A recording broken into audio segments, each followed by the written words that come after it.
कि आप अपनी पात्रता बढ़ा लीजिए, बस, और कुछ करना नहीं, कुछ नहीं बढ़ा। तो पात्रता कैसे बढ़ेगी? पात्रता बढ़ाने के लिए कोई बर्तन नहीं खरीदने पड़ेंगे आपको, या आपको स्टेनलेस स्टील के बर्तन खरीदने हैं कि पीतल के बर्तन खरीदने हैं। आपको स्वयं का अपना व्यक्तित्व ऐसा बनाना पड़ेगा इसमें कि आप स्वयं के लिए कम और दूसरों के लिए ज़्यादा निकालें। यही तरीका है संतों का, यही तरीका है दूसरों का, यही तरीका है। सबने यही किया है कि कम, स्वयं के लिए कम, दूसरों के लिए विशेष, स्वयं के लिए दूसरों के लिए विशेष कीजिए।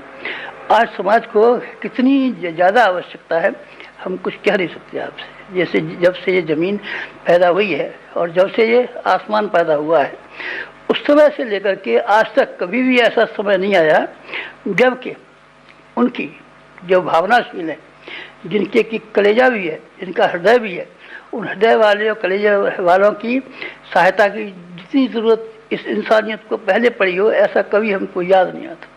आज की समस्याएं बहुत उलझी हुई समस्या है और उन उलझी हुई समस्याओं को हल करने के लिए केवल पात्रों की जरूरत है। आप अपनी पात्रता बढ़ा लीजिए। पात्रता दो ही कीमतों पर बढ़ सकती है और तीसरा कोई तरीका नहीं है। माला घुमाने से बढ़ेगी नहीं, माला घुमाने से नहीं बढ़ेगी। भागवत की कथा सुनने उससे बढ़ जाएगी। अरे बाबा नहीं बढ़ेगी, हम कहते हैं आपसे। जो भागवत पढ़ने वाले की नहीं बनी उनको चोर और उठाएगी रे, हमने देखा है। तो फिर आपको सत्यनारायण कथा सुनने से और रामायण की कथा सुनने से और भागवत की कथा सुनने से कैसे हो जाए? बेकार की बात बकते आप पागलों की तरीके से। ऐसे मत कीजिए, ऐसे मत कीजिए। ये अध्यात्म सुनने का नहीं है, कहने का नहीं है, सुनने का नहीं है, कहने का नहीं है। नाम लेंगे आप, राम नाम लेंगे, नमः शिवाय जप करेंगे, आपकी मर्जी है, करें तो आपकी मर्जी है और न करें तो आपकी मर्जी है। न मैं आपसे इसके महत्व को अनावश्यक रूप से बढ़ाना चाहूँगा, न आपको कम करना चाहूँगा। लेकिन मैं ये करना चाहूँगा कि आप अपनी पात्रता को विकसित कर लीजिए। पात्रता को विकसित करने से हमारे धर्मशास्त्र सारे के सारे बढ़े हुए पड़े हैं। गाड़ी वाला रह के बीमारों को, दुखियारों को अपनी गाड़ी में बिठा करके अपंगों को ले जाता था और वहाँ से ले जाता था। गाड़ी उसकी इसी काम की थी। जलाराम बापा का नहीं सुना है क्या आपने? वो मेहनत करते थे और मशक्क़त करते थे, लेकिन जो कमाई उनके पास आती थी उसको सबको बांट देते थे, खाते नहीं थे। इसी तरीके से आप खाने में की बात का कम कीजिए। औसत भारतीय के हिसाब से ये देखिए कि जिस मुल्क में आप पैदा हुए हैं, जिस समाज में आप पैदा हुए हैं, जिस देश में आप पैदा हुए हैं, बस उसी स्तर का अपना खर्च रखिए। खर्चे को आप बढ़ाएंगे नहीं तो फिर आपके पास बहुत सारा साधन इकट्ठा हो जाएगा जिससे कि आप भगवान के लिए दे पाएँ, बीज बो पाए। और बीज बो पा करके बोने के बाद में रिद्धियों सिद्धियों के जखीरे अपने लिए जमा कर पाएँ। यह संभव तब होगा जबकि आप कुछ अपने आप से बचाना शुरू करें। लोभ से आप अपने आप को बचाना शुरू करें। लालच आपके पैर से लेकर के सिर तक डूब गया है। सारी ज़िंदगी भर कमाया, लेकिन कमाने का सिर्फ वही तरीका, अपने खा लिया, शौक मौज के लिए खा लिया, बाल बच्चों के लिए जमा कर लिया, बस रिश्तेदारों के लिए दे दिया, साले साली को दे दिया, बस इसके अलावा कुछ किया है क्या आपने? ना, इसके लिए नहीं किया। नहीं साहब, भगवान जी की कथा कहलवाई थी। भाई साहब, भगवान जी की कथा आपने इसलिए कहलवाई थी और मंदिर आपने इसलिए बनवाया था कि जब हम मरेंगे तो भगवान जी भी हमारे लिए एक ऐसा ही मकान और फ्लैट बना देंगे जैसा कि भगवान जी के लिए हमने फ्लैट बनाया। चालाकी तो आपके रोम रोम में भरी पड़ी है। चालाकियाँ और गर्जियाँ जब तक आपके रोम रोम में भरी हुई पड़ी रहेंगी तब तक आपने जो भी कुछ काम किया हो, चाहे जप किया हो, चाहे हवन किया हो, चाहे मंदिर बनवाया हो, चाहे मस्जिद बनवाई हो, चाहे अस्पताल खुलवाया हो, जो भी काम किया हो, जब तक उसके पीछे आपकी ये भावना रही है कि हमारा इसमें व्यक्तिगत लाभ होना है, तब तक ये मान लीजिए कि ये सारी की सारी भौतिक लोभ और लालच में शुमार होंगी। इसमें पूजा पाठ भी शुमार है, तीर्थ यात्रा भी शुमार है, ये भी शुमार है। तब आपको करना क्या है? तब आपको एक काम करना है और उसी की आवश्यकता है। इंसान गिरा कैसे, समय की परिस्थितियाँ उल्टी कैसे हो गई, दुख कैसे हो गया, इसमें इस संसार में क्या कमी दिखाई पड़ती है आपको? बाप दादाओं की तुलना में हम हजारों गुने ज़्यादा सुखी हैं। पोस्टकार्ड हमारे बाप दादाओं ने, पुरखों ने और 3 पीढ़ी वालों ने देखा था, टेलीफोन देखा था, रेल देखी थी, सड़कें देखी थी, पैदल चला करते थे पगडंडियों पर बेचारे, और गरीबी में दिन काटते थे, लेकिन हम पैसे की दृष्टि से संपन्न हैं और हम सुखी हैं। लेकिन पैसे की दृष्टि से संपन्न होते हुए, सुखी होते हुए भी, बहुत सारे सुविधा साधन हमारे पास होते हुए भी दिन दिन जो गिरावट आ रही है, उसका क्या वजह है? एक वजह है, सिर्फ एक वजह है। वो ये है कि इंसान के विचार, आदमी के ख्यालात, आदमी का दृष्टिकोण, आदमी का चिंतन ये नीचे गिरा है।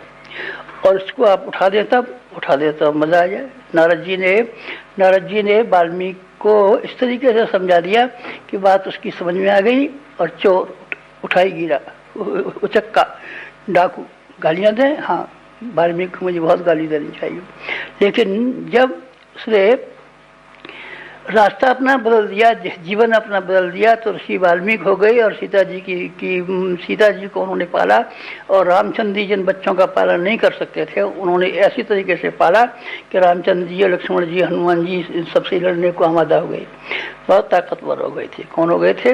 वाल्मीकि से हम नहीं, वाल्मीकि तो की तो शक्ति का क्या कहने का है। वाल्मीकि को जिन लोगों ने बताया, फिर आप वाल्मीकि के प्रश्न में नारद जी कर रहा हूँ, जिन्होंने ज्ञान दिया। वाल्मीकि के पास क्या था, पहले क्या था और पीछे क्या था।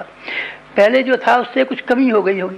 पहले जिस घर में रहता होगा, जब वाल्मीकि झोपड़ी में रहने लगे होंगे तो उसके पास कुछ कमी आ गई होगी, ज़्यादा नहीं हुए होंगे, लेकिन इतने सामर्थ्यवान हो गए। उनकी सामर्थ्यवान का क्या ठिकाना। हनुमान से ज़्यादा ताकतवर थे, बहुत ज़्यादा ताकतवर। ये सब हनुमान जी पहाड़ उखाड़ते थे और लंका और उसको समुद्र को छलांगते थे। आपकी बात सही है, पर मैं ये कहता हूँ कि उन्होंने जिन छोटे छोटे नन्हे बच्चों को, जिनको सिखा करके तैयार कर दिया था, उन्होंने हनुमान जी की भी पूंछ बांध दी। और लक्ष्मण जी कौन से वाले, जिन्होंने जो समुद्र को लेकर के, समुद्र के सामने जब अपना तीर कमान लेके खड़े हो गए थे और तो समुद्र सूखने लगा था, तो उसने कहा था महाराज क्षमा कर दीजिए। तो समुद्र को सुखा देने वाले लक्ष्मण जी और कौन और हनुमान जी, ये सब कितने बड़े ज़बरदस्त थे। लेकिन ये ज्ञान दे करके एक छोटी सी पहाड़न लड़की को उन्होंने पार्वती बना दिया, जगत माता बना दिया। अगर उनका ज्ञान न मिलता तब पार्वती बन जाती, नहीं तो पार्वती नहीं बन सकती थी। फिर एक पहाड़न रहती है और किसी पहाड़न के यहाँ उसकी शादी हो जाती, बस पहाड़न की पहाड़न रह जाती। और ध्रुव और प्रहलाद क्या हो सकते थे? कुछ भी नहीं हो सकते थे। राजकुमार जैसे होते हैं, शिकार खेलते रहते हैं, शिकार खाते रहते हैं और खुराफत करते रहते हैं, वैसा ही ध्रुव हो गया होता। राजा ने गोदी में बिठा लिया होता, प्यार से रखा होता, तो राजकुमार का यही हो सकता था। राजकुमार ध्रुव नहीं हो सकता था। ऐसा ध्रुव जो कि आसमान में अभी तक स्थिर है, सारे सूर्य उसकी परिक्रमा लगा रहे हैं, ऐसा नहीं बन सकता था। प्रहलाद भी ऐसे नहीं बन सकता था। ये किसकी के चमत्कार हैं? ये नारद जी के चमत्कार। अरे नहीं साहब, नारद जी के नहीं, विचारणा की विचार पद्धति को बदल देने की वजह से ऋषि हो गए। ऋषियों के में क्या बात थी खास, बताइए जरा।